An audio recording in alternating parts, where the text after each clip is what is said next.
it's Renee from Zone 9B, Panhandle, Florida region. And today's video is all about me doing some seeds. I know it's really late for me in Florida to be doing this, but I have seen so many wonderful YouTubers on YouTube doing it that it's infectious and I want to try. So I didn't invest in a lot of things to do seeds. In fact, I bought one kind of Amazon kit thing that has built-in lights. I don't know, before I make a big investment and buy really expensive materials, I just wanted to see if it would even work for me. I'm not a seed person normally.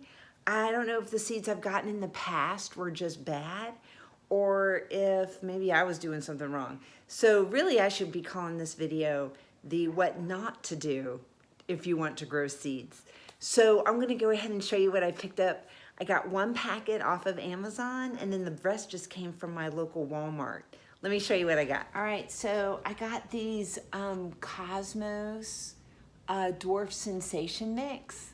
I actually picked up 2 of these packets.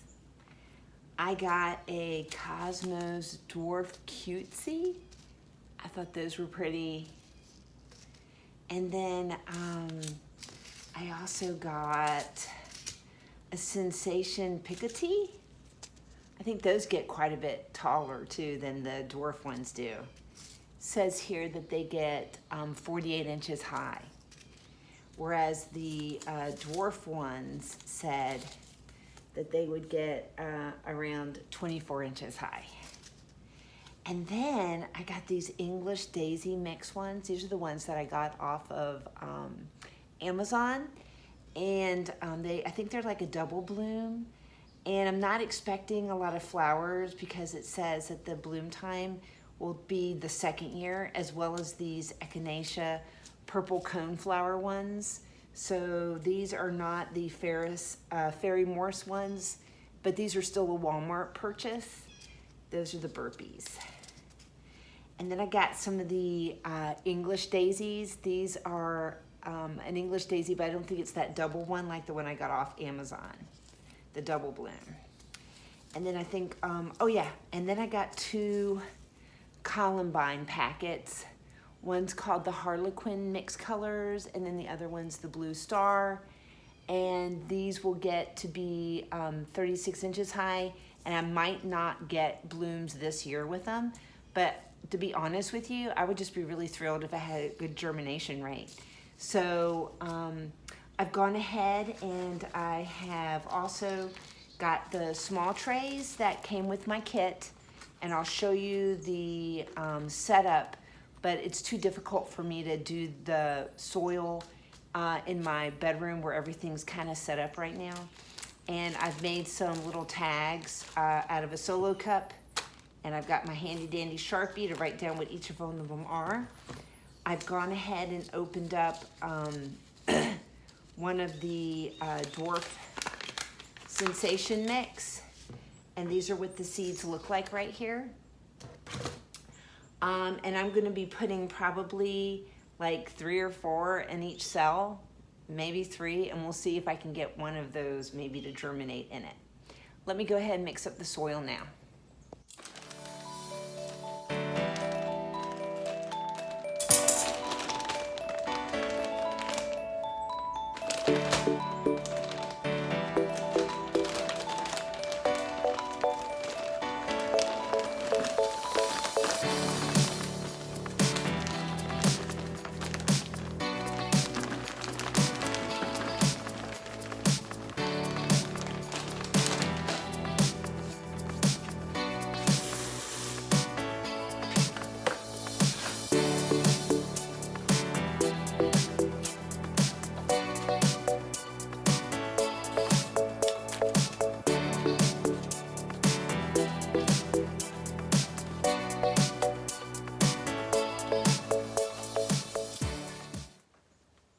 That feels moist, but still a little crumbly. I think that'll be just fine.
I wound up only using about half of them. So the other half I might direct sew when it's a little more consistently warm. So for sure we'll do that. But yeah, we're gonna go ahead and put them in their little trays and get them set up. All right, y'all, this is what I actually ordered from Amazon, and I love the height of the plastic dome on top and the fact there are vent holes, so if I want to air it or keep it closed for more humidity, I can do that. And it has a timer, so I can set it for 12 hours and forget about it, although I'm not forgetting about it because it's in my bedroom. And you can control how intense the light is. You can tone it down or turn it up. This thing is the bomb. I wish I had gotten more of these things. Anyway, I hope you're able to get out into your world and make something beautiful. And until the next one, bye y'all.